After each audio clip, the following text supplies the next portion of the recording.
Hello and good evening, traders and aspiring traders. Welcome to this week's episode of NASDAQ and SP 500 Weekly Outlook, the week that runs from the 8th of September to 12th September 2025. So I am still bullish on both assets and I still want to see higher prices. Mostly I also want to see NASDAQ trade above the 11th August high.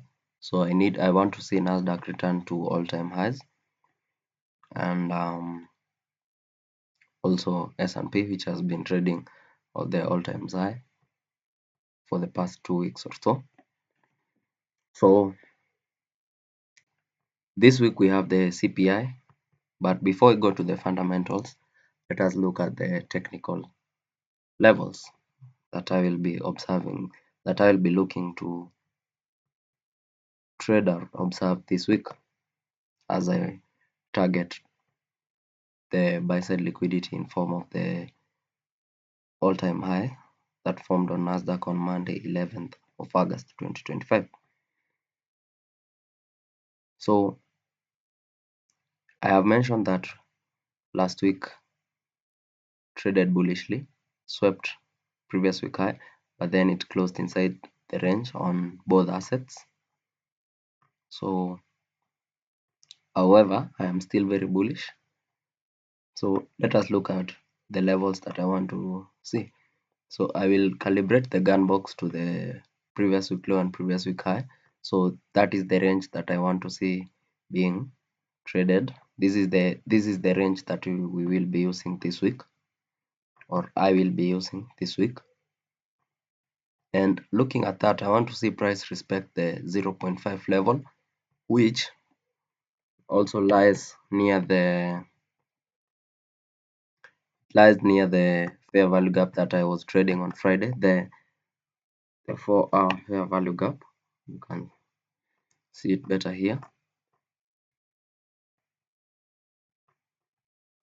If you have been following how I trade, if you are in my live on Thursday, and if you are in my channel, you will notice that I have been observing how price reacts to this breakaway gap. That was my breakaway gap on price on last week's trading. We had that change in state of delivery right there. So, and price has already retested it on, that is what we saw on Friday during the New York AM session, this retracement. So my targets are pretty clear right now. You can see that now we have some relative equal highs, this high and this high, which will be my targets maybe tomorrow or on Wednesday. And then we have this high that I have been mentioning. Okay. So other than that, I think these are just the levels that I want to see being observed throughout the week. This breakaway gap and this 0.5 level, which lies just below this was the 4-hour change in state of delivery. So price could probably come and retest these zones, but basically I want to see price respect this fair value gap, which lies just below the 0.75 level and above the 0.5 level. So maybe price can retest these areas, but I do not want to see price come all the way down to the 0.25 levels. So other than that, those are my levels. Pretty simple. This is my range, last week's low and last week's high. So that is what I want to see being respected. Additionally, if I am to enter longs at this point, I would like to see these two.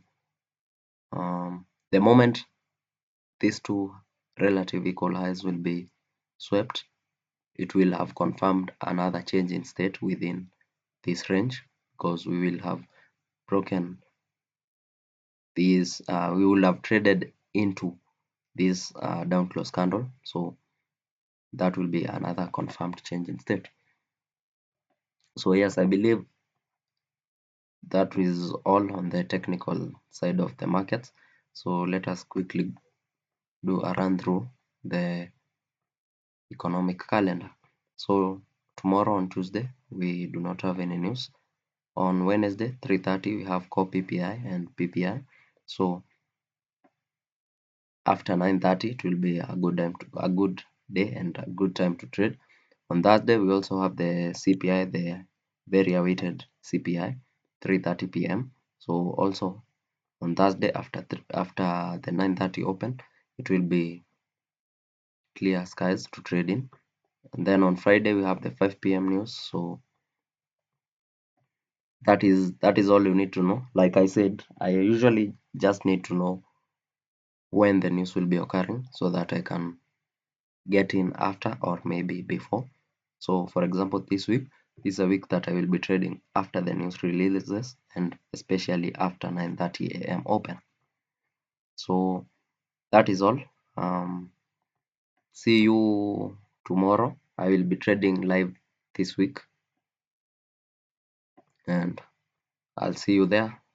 The link will be shared on my channel, on my free WhatsApp channel. It will also be shared on my Instagram and on my Twitter page or X page. So thank you for tuning in. See you next time.